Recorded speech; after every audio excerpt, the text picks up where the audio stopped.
வணக்கம் ஃப்ரெண்ட்ஸ், இங்கே பாருங்கள். இந்த மாதிரி கல் வந்துச்சுன்னா எப்படி தைக்கிறதுன்ட்டு நான் உங்களுக்கு சொல்லித்தரேன். பாருங்கள், தையல் வர இடத்துல கல் வந்துச்சுனாக்கா நம்ம அந்த கல்லை வந்து நகத்தால் லைட்டாக இது பண்ணாலே வந்துடும். கரெக்டாக அந்த தையல் வர இடத்துல மட்டும் நம்ம லைட்டாக இந்த மாதிரி எடுத்துக்கலாம். கல்லெல்லாம் எடுத்துட்டு நம்ம எப்பயும் தைக்கிற மாதிரி நம்ம தையல் போட்டு தைக்கலாம்.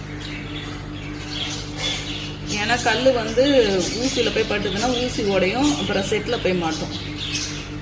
அதனால் வர இடத்துல மட்டும் அழகாக எடுத்துட்டிங்கன்னா உங்களுக்கு தைக்கிறதுக்கு ஈஸியாக இருக்கும். அது தையல் போடுறதுனால மறைஞ்சிடும். அதனால் நமக்கு அந்த இடத்துல கல் தேவையில்லை.